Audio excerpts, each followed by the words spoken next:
G20 की बैठक में क्यों नहीं आया जापान? क्या रूस चीन को देखकर बौखला गया है जापान? जापान किस कदम से नाराज नहीं होगा हिंदुस्तान? क्या चीन के खिलाफ किलेबंदी की कमजोर नहीं होगी दीवार? क्या G7 की बैठक में भारत भी करेगा पलटवार? दोस्तों, G20 देशों की बैठक भारत में होना उसके लिए बड़े गौरव की बात है, लेकिन जापान की एक हरकत से ये सवालों की घेरी में आ गई है।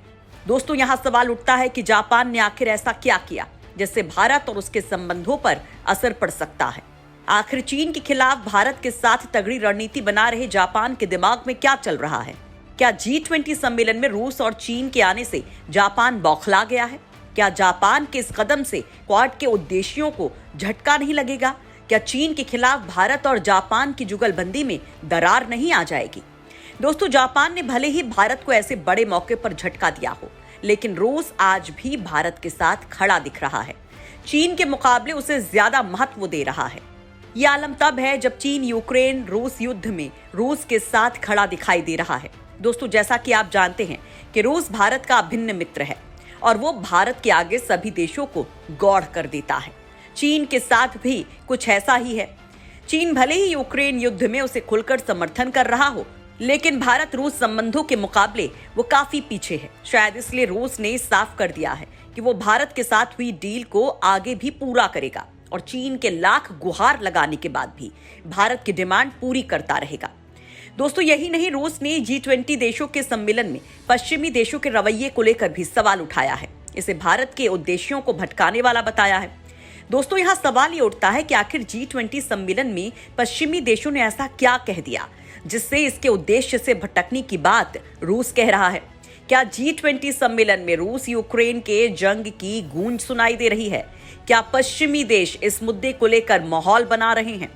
दोस्तों, जैसा कि पहले से ही कयास लगाए जा रहे थे कि G20 शिखर सम्मेलन में पश्चिमी देश रूस को यूक्रेन के खिलाफ जंग के मुद्दे पर घेर सकते हैं, बैठक के उद्देश्य को इसके मेन मोटिव से भटका सकते हैं। रूस का बयान तो कम से कम इसी ओर इशारा कर रहा है। दोस्तों, भारत ने भी पश्चिमी देशों के इस रवैये को लेकर उन्हें आगाह किया है और बैठक के उद्देश्यों पर फोकस करने की सलाह दी है। लेकिन इन सब के बीच जो एक सवाल सबके मन में कौंध रहा है, वो है जापान के विदेश मंत्री का G20 शिखर सम्मेलन में शिरकत नहीं करना। दोस्तों, आज की हमारी इस रिपोर्ट में हम जापान के इसी कदम की समीक्षा करेंगे। ये जानेंगे कि आखिर भारत के परम मित्र जापान ने ये क्यों किया। इसके साथ ही हम रिपोर्ट में इस बात की भी समीक्षा करेंगे कि क्या रूस के लिए आज भी भारत का वही महत्व है जो पहले था? चीन के साथ आने के बाद भी क्या भारत और रूस की दोस्ती पहले जैसी ही है? भारत जापान की दोस्ती को बड़ा झटका। G20 बैठक में जापान के विदेश मंत्री नहीं करेंगे शिरकत। क्या भारत भी जापान को देगा करारा जवाब? दोस्तों, जापान सरकार ने ऐलान किया है कि वो भारत में हो रहे G20 देशों के विदेश मंत्रियों की बैठक में विदेश मंत्री योशिमासा हयाशी हिस्सा नहीं लेंगे।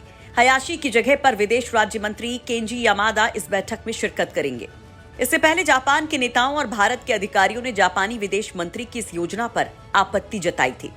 इसके बाद भी जापानी विदेश मंत्री ने अपने दोस्तों और देशों के लोगों की मांग को दरकिनार कर दिया। विश्लेषकों का कहना है कि इसका दोनों देशों के बीच रिश्तों पर बुरा असर पड़ सकता है, वो भी तब जब चीन के नए विदेश मंत्री अपने पहले भारत दौरे पर आ रहे हैं। दोस्तों, यहाँ सवाल ये उठता है कि चीन के खिलाफ भारत के साथ लंबी दूरी तय करने की बात कहने वाले जापान ने आखिर ऐसा क्यों किया?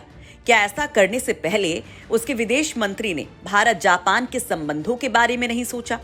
दोस्तों, आपको जापान के इस कदम की पूरी जानकारी देंगे, लेकिन उससे पहले बता देते हैं कि आखिर G20 सम्मेलन में रूस ने भारत से माफी क्यों मांगी। G20 की बैठक में पश्चिमी देशों पर क्यों भड़का रूस? रूस ने सबके सामने भारत से क्यों मांगी माफी? दोस्तों, रूसी विदेश मंत्री सर्गेई लावरोव ने G20 बैठक में पश्चिमी देशों के अभद्र व्यवहार पर भारत से माफी मांगी है। उन्होंने G20 के विदेश मंत्रियों की बैठक में अपने भाषण के दौरान कहा कि पश्चिमी देशों ने G20 के मुख्य एजेंडे को तमाशा बनाकर रख दिया है। अमेरिका के नेतृत्व वाले पश्चिमी देशों के कारण G20 की बैठकों में यूक्रेन का मुद्दा हावी हो गया है, जिस कारण G20 में भारत की ओर से उठाए गए विकास के मुद्दे कहीं पीछे छूट गए हैं। रूस की सरकारी न्यूज एजेंसी स्पुतनिक ने अपनी रिपोर्ट में कहा है कि रूसी विदेश मंत्री ने पश्चिमी देशों को बैठक के दौरान फटकार भी लगाई। उन्होंने कहा कि पश्चिमी देशों ने अपनी आर्थिक असफलता को रूस के सिर मढ़ने का काम किया है। दोस्तों, आपको बता दें कि बैठक की शुरुआत में ही पीएम मोदी ने सदस्य देशों को अपने संबोधन में यह संदेश दिया कि रूस यूक्रेन का मुद्दा बैठक के बाकी एजेंडों पर हावी नहीं होना चाहिए।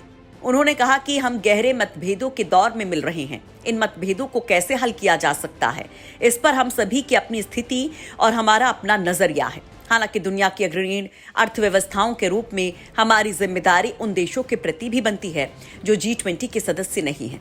दोस्तों, रूस जहां एक तरफ G20 सम्मेलन को लेकर इतनी संजीदगी दिखा रहा है, वहीं दूसरी तरफ जापान का रवैया हैरान करने वाला है। जापान के रवैये से भारत भी हैरान।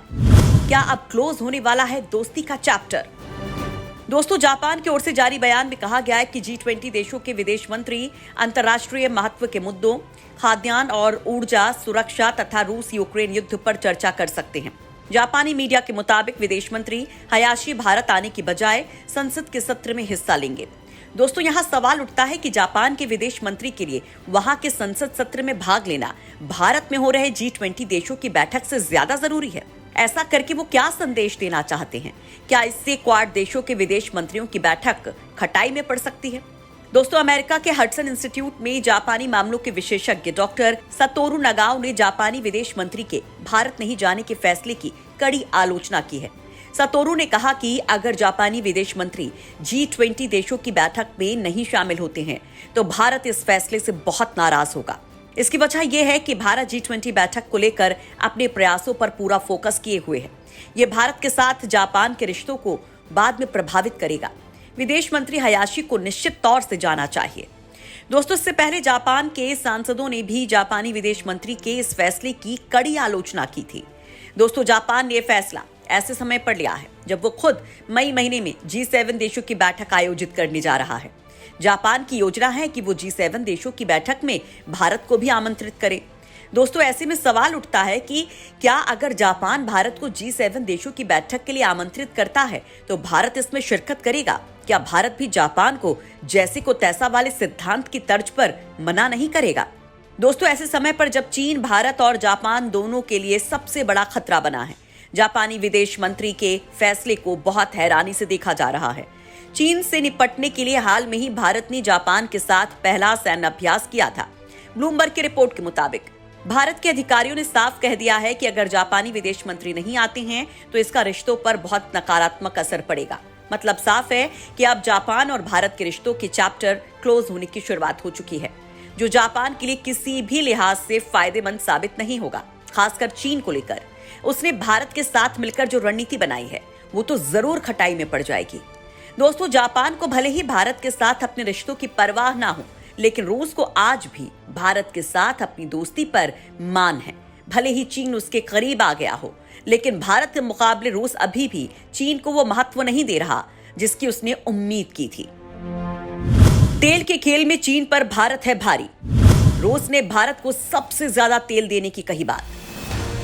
दोस्तों, कमोडिटी फर्म कैप्लीर ने भारत और रूस की ऑयल डील पर एक बड़ी बात कही है। कैप्लीर ने कहा कि भले ही चीन की तरफ से तेल की मांग में सुधार हुआ हो, लेकिन इसके बावजूद रूस जितना तेल भारत को बेच सकता है उतना बेचेगा। दोस्तों, यहाँ आपको बता दें कि भारत ने 1 साल पहले तक रूस से तेल की खरीद ना के बराबर की थी, लेकिन रूस यूक्रेन जंग के बाद जब अमेरिका और यूरोपियन यूनियन ने रूस पर प्रतिबंध लगा दिए तो भारत एक बड़ा बाजार बन गया। फरवरी में भारत ने रूस से 1.85 मिलियन बैरल तेल खरीदा। दोस्तों, कैप्लर के विक्टर कटोना की माने तो आने वाले वक्त में आंकड़ा 2 बिलियन बैरल प्रतिदिन तक पहुंच सकता है। दोस्तों, विक्टर के मुताबिक चीन रूस का पूरा तेल निर्यात खरीद सकता है, लेकिन इसके बावजूद रूस भारत के बाजार को अपने पास रखना चाहता है। दोस्तों, यहाँ सवाल ये उठता है कि आखिर जब चीन रूस का सारा तेल खरीद सकता है, फिर रूस भारत को उसकी डिमांड के मुताबिक तेल देने की बात क्यों कह रहा है? दोस्तों, रूस मानता है कि भारतीय बाजार काफी आकर्षक है और इसके तेल व्यापारियों को बड़ा नियंत्रण कायम करने में मदद मिलेगी।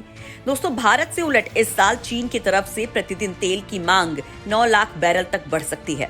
महामारी के समय लगाई गई पाबंदियों को खत्म कर दिया गया है और अब चीन ज्यादा तेल आयात कर सकता है। चीनी रिफाइनरीज भी इस साल ज्यादा से ज्यादा तेल रूस से खरीदना चाहती हैं। उनके पास शिपिंग की भी क्षमता है। ऐसे में चीन रूस को कंटेनर के जरिए तेल भेजकर उस आय से दूर करने की सोच रहा होगा जो भारत को तेल निर्यात से उसे हो रही है। दोस्तों, साफ है कि जापान से गहरी दोस्ती के बाद जहां वो भारत की जग में रुसवाई कर रहा है, वहीं दूसरी तरफ रूस के लिए अभी भी भारत सर्वोपरि है और इसके लिए वो चीन को साइडलाइन कर रहा है।